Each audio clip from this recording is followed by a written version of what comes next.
We have 2 teacup Shih Tzus. Oh, wow. So they're little tiny dogs. Yes, they're little tiny dogs, and they're very, very, very, very cute. What are their names? Peekaboo and Polo, because my name is Paulette and my husband is Paul. So all of our dogs have had P names. Peekaboo, Polo, Poochie, Pom-Pom. Pinky. My husband's here. He just helped me on that one. Have you ever had a dog named Phoebe? No, but that would sound too much like an F as opposed to a PH. Paulette Cooper Noble is 76 years old and lives in Palm Beach, Florida. She's been married to her husband, Paul, for 31 years. She's the author of 26 books, and she writes a weekly column for the Palm Beach Daily News. What is the column about? Pets. Dogs and cats. I take various local people who are well-known, and I do stories about them, and they have to have had a dog or a cat, have to have one, and I weave the dog or the cat into the story, and it's called Pet Set People. So that's the criteria. If you can't, no matter how interesting you are, if you do not have a pet, you will not be in your column. No, because it's the pet column. I could have asked her about Pet Set People all day long. I can never resist an animal story. But that's not why we called Paulette. We called to talk about something she pulled off a long time ago, something that seems impossible to do today. In the 1960s, Paulette was living in New York. She'd heard about a kid who'd been caught stowing away on a cruise ship. She remembers telling her friends the story over drinks. The stowaway had been caught hiding. Paulette argued that the reason he'd gotten caught was because he was hiding. I had read Edgar Allan Poe's The Purloined Letter, and I was intrigued by the fact that if somebody was looking for something, it was better to have it out in the open. That's what they weren't going to look for. Paulette told her friends that if you wanted to take yourself on a free cruise, you should walk around the boat like you were supposed to be there. She couldn't stop thinking about it and how she would go about it.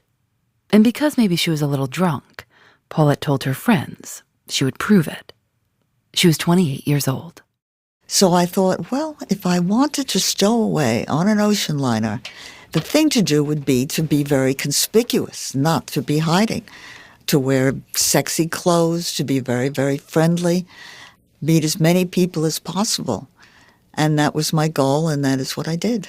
So you weren't going to be hiding behind a stack of ropes, eating little crackers for your voyage? No, no. The idea was definitely not to hide. She planned for months, going to the library to find out about how other people had gotten away with it. She read about a famous Hollywood restaurateur who claimed to have stowed away a number of times, once sleeping with his dog in the dog's kennel, and once dressing like a steward and carrying dirty laundry. One German man had nailed himself inside a box marked household goods. He spent the whole journey inside the box without a problem. But when the box was taken off the ship in New York, the cargo handlers dropped it, and the man screamed. He was caught. Paulette was not planning to get caught. She decided on a cruise from New York City to the Caribbean and back, 7 days. Her boat was called the Leonardo da Vinci. It was 1969. Neil Armstrong had just walked on the moon. The Brady Bunch premiered.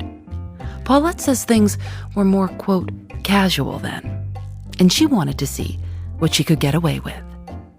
I'm Phoebe Judge. This is Criminal.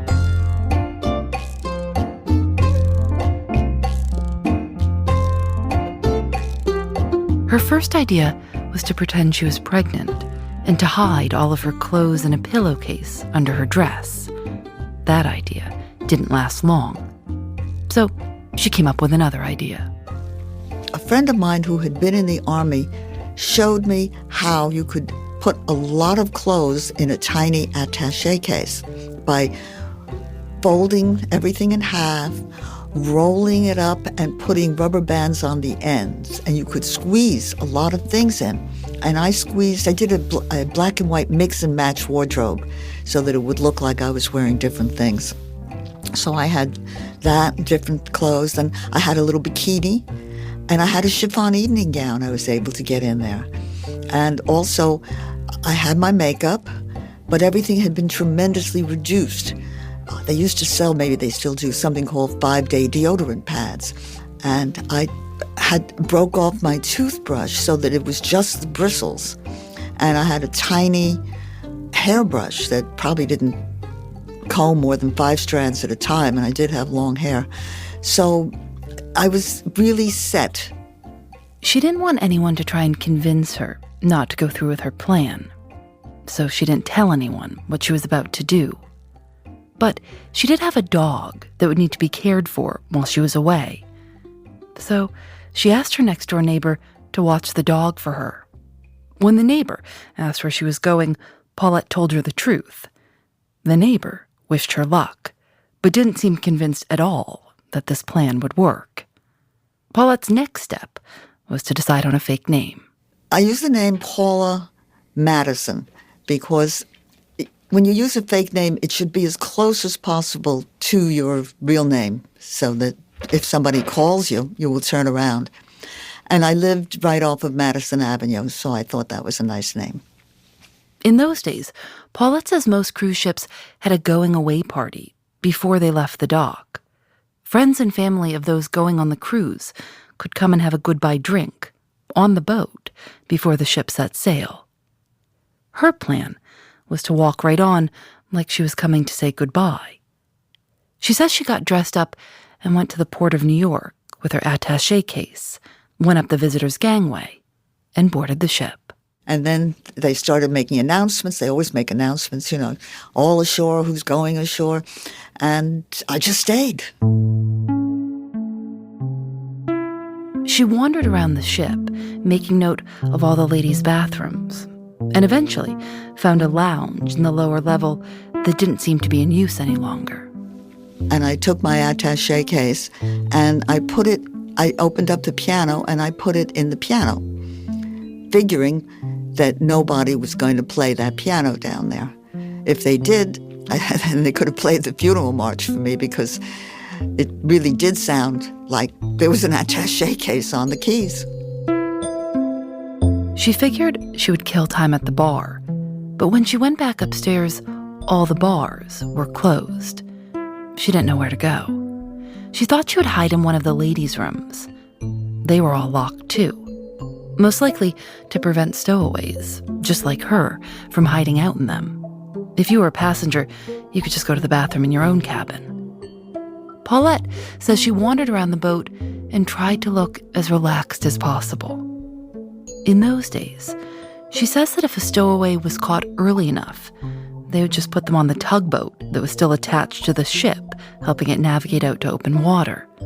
But if you made it out far enough, you got to stay. In 1929, a 20-year-old woman named Rose Host stowed away on a Panama Pacific liner from New York City to California after getting into a fight with her father. She was found out, but too far away from any piece of land to be kicked off the ship. When she was caught, she explained that she, quote, simply had to get to Hollywood. Newspapers picked up her story, and when the ship reached San Diego, she promptly got a role in a new film. In the late 1920s, lots of women were stowing away on ships, hoping to see the world and maybe make themselves famous. In 1929, a reporter in Hawaii wrote, "Who are the flapper thrill seekers who now run away to sea, usurping a prerogative once held solely by the boys?" But by the 60s, when Paulette boarded the Leonardo da Vinci, stowing away for fun had gone out of fashion. The advent of air travel changed things, and the ships themselves, with their bars and parties, had become a destination. And part of my plan was to stay in the bar as the excuse for not going in the dining room. People say, "Oh, come on, let's go. Time for dinner," or whatever. Join me. And I say, "No, I'll have another drink." So you're sitting there, you're people are saying come to dinner, say, no, I'll have another drink. Yeah, night. I'll see you later kind of thing. But are you thinking, okay, the hours are passing by. Where am I going to sleep tonight? That was a big problem for the whole 7 days, which was that I didn't have very much sleep. I would take a glass, fill it with water as if it was all alcohol, put it on the end table so that I looked like I had passed out. But then I couldn't do that until about 3 or 4 in the morning, till everybody was gone. And then by 7 in the morning, even 6, people started wandering around on the ship. So I had to get up. The problem of finding a place to sleep has always been solved in interesting ways. In 1928, an Italian designer was asked to decorate a new ocean liner. While he did it, he created a secret compartment so he could hide in it and go along for the first voyage. When the cabin was discovered, they found it had electricity, a chair, a bed, and bottles of wine. Last year, an Australian cockatoo flew onto a cruise ship leaving Brisbane on its way to New Zealand. When crew members found the bird, they alerted New Zealand authorities, who told them the bird would have to be euthanized or contained before the ship could come near any ports.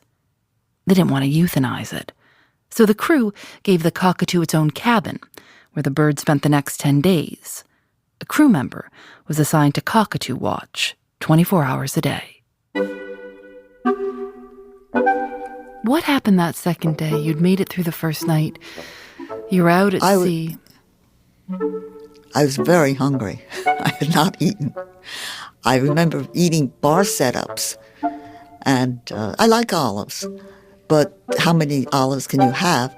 And also I remember trying a lemon wedge and discovering that that was horrible.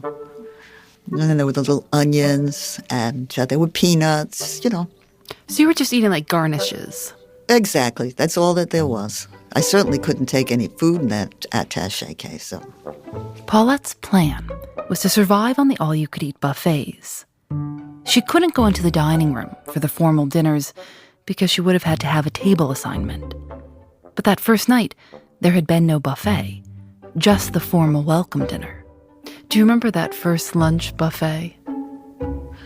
Yes, I was famished. I mean, it's another thing I had to kind of be careful because you can't look as if you haven't eaten in 2 days because everybody else has been eating. So you had to be sort of graceful about, not putting too much on your plate and eating slowly in order not to arouse suspicion. Slowly, she started to get to know people at the bars. She says she was getting more confident. She began participating in the ship's activities, trying to keep a low profile, but still having fun. And then one day, she saw that there would be a ping pong contest. Paulette is very good at ping pong. But I knew that I would have to throw it. I mean, there was no way I could win the contest. And it was in the morning, the sign-up, and I signed up, Paula Madison, and nobody else signed up. I went around the ship trying to find somebody else who would join me. Nobody wanted to, so I was declared the winner by default. And that was worrisome because then they said, okay, you win a bottle of champagne and we will bring it to your table tonight. So I said, well, I don't drink champagne. They said, well, maybe your table mates will drink it. I said, no, I don't want to do anything for them. They said, all right, well, we'll give you a picture of the ship inscribed with your name. What's your cabin number? So I didn't know what to do.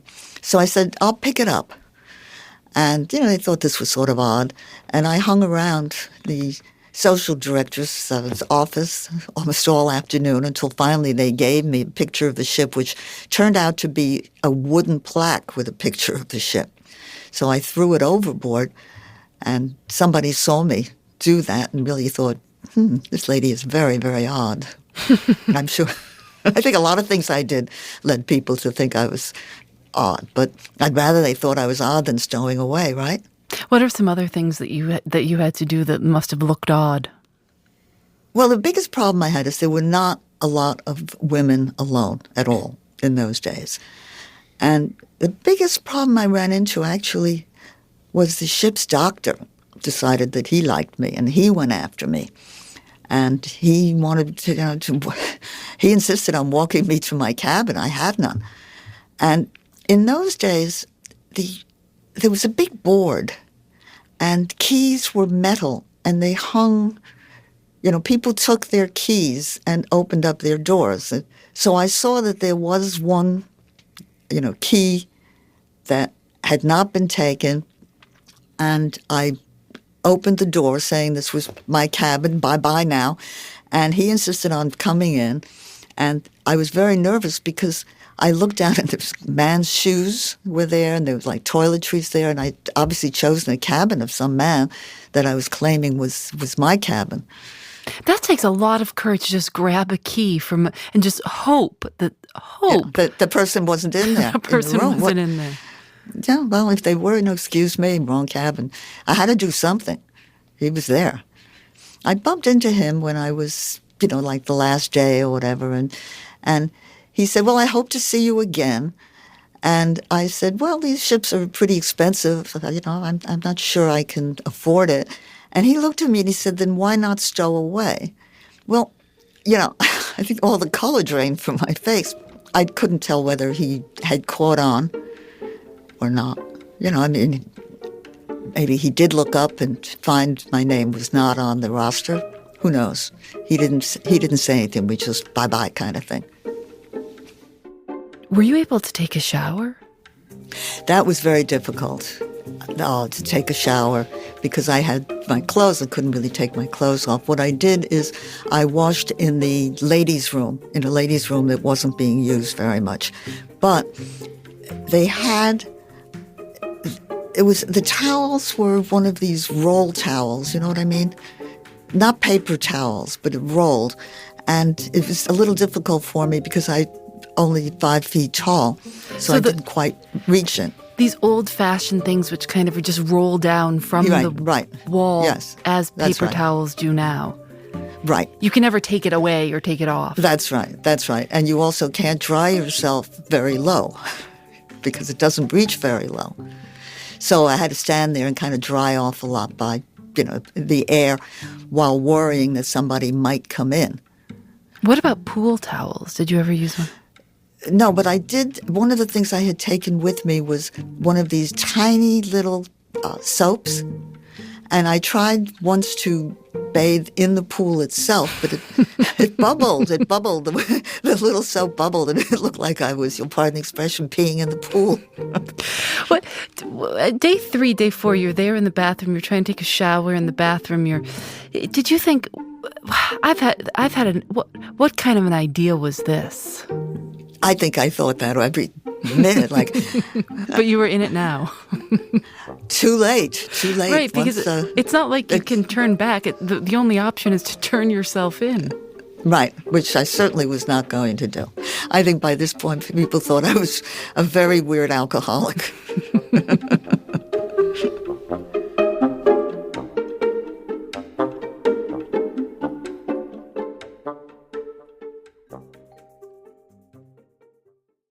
Today, do you think that it would be nearly impossible for anyone to stow away?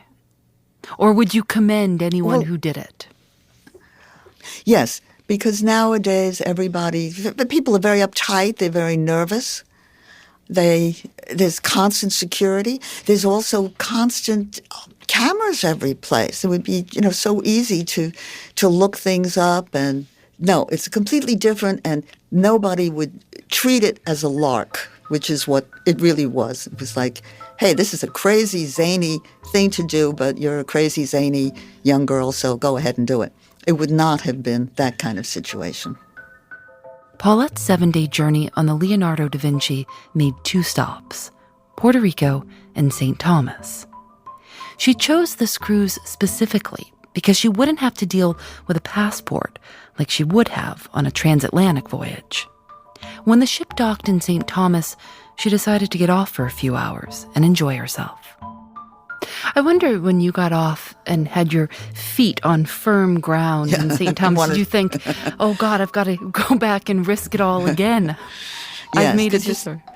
Yeah, because you're lying in the sun and it feels so good, and you're on a beach chair and you can finally sleep, and you don't have to worry for a few hours that anybody's going to ask a question you can't answer, that anybody's going to catch you. It's just very, very relaxing. But I did have to go back. I had to get home. She managed the rest of the trip without too much incident. 7 days to the Caribbean and back. Paulette says by the end of the cruise, the other people on the ship were wary of her. This woman who'd passed out on the couches every night and ate a lot of garnishes. But she was thrilled. She'd done it without even coming close to getting caught. On the final day, she went down to the lower lounge, retrieved her bag from its hiding place in the piano, and watched the ship pull into New York Harbor. Everybody was getting off, and that was when there was immigration. And I didn't know what to do. And I had thought I'll hide in a cabin. But the cabins had been locked. And they were cleaning, and they were closed. And that was the only time I went to a room steward who was cleaning, and I said, I'm not feeling well. I need to lie down for a little while. Close the door. So by the time I got off, it was 3 or 4 hours later, and the customs people had cleared everybody. So my job was simply to walk off the ship, although that's the point at which I came the closest to getting caught. Tell me what happened. Well, what happened was that it was in New York. It was very cold. I had not been able to stow away any kind of a fur coat or any warm coat. And I stood there just shivering to death. There were no taxis. I was trying to decide how to get home, thought I had made it. Everything was fabulous. And at that point, a sort of a police-type car pulled up, and there were 3 or 4 security guards. And they asked me if I had been on that ship. And I said yes. And they said, where's your luggage? And I said, I had a fight with my boyfriend. And he took it and went to his place. And they said, well, where do you live? And at that time, I lived at 16 East 80th Street. And they said, oh, that's not too far. We'll give you a ride. And I was driven home by the security guards. And when we pulled up to my place, I said, well, thank you very much. And they said, aren't you going to invite us in for a drink? Of course, it was about 11 in the morning, but I said, all right. And as I walked into my little brownstone, the woman who was taking care of the dog, my neighbor friend, she saw me with these 3 huge security men, and I knew what she was thinking. And I mouthed her, don't say one word, because I was so afraid she'd say something like, oh, I knew you'd be caught, or I knew you wouldn't get away with this, whatever. And she just looked at me quizzically, and I invited the men in, and I gave them, everything was hard liquor in those days, in the morning. And we chatted, not really, but, for a little while they had their drinks, and then they left. Did things seem more possible in 1969 than they do today? Did what seem more possible? Cruises? Things, Yes. stowing away on a ship, inviting security guards up for some, whiskey Yes. at 10 a.m. That's I think by then it was 11, but that's all right. Yes, no, I think things were much, much more casual. They really were. Do you still go on cruises? Constantly. In fact, I just came back from a transatlantic voyage.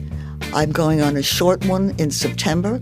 When you get on a new ship, each time you're about to set off, do you kind of case it for how you'd take this one on if you were stowing away? Well, you kind of notice how many pianos there are.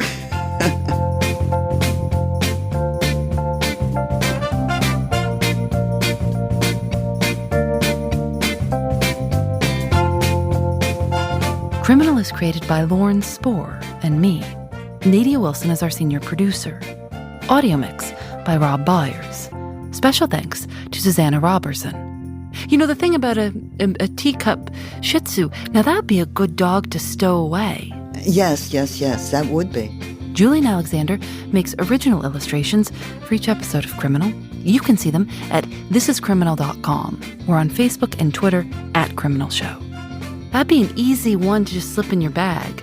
Well, they're good dogs for stowing away because they don't bark very much. Back in 1969, Paulette Cooper wrote about stowing away for Cosmopolitan magazine. You can find a link to her piece and information about her 26 books and her pet column at paulettecooper.com. Criminal is recorded in the studios of North Carolina Public Radio, WUNC. We're a proud member of Radiotopia from PRX, a collection of the best podcasts around. I'm Phoebe Judge. This is Criminal. You know, that must have taken a lot of nerve for you to walk onto that cruise ship. Do you think the fact that you did it successfully has helped you carry that nerve through the rest of your life? No, I think that the older I've gotten, the more chicken I've gotten. If I look at a travel brochure and it has the word panorama on it, I immediately become ill. I'm really not. I don't ski. In fact, I don't like height. I don't like speed. I don't like cold. The only way I would ski would be indoors, slowly uphill. But basically, no, I don't think it changed me in any way. That's not the answer you wanted, but that's the truth. Well, the truth is good enough. Radiotopia.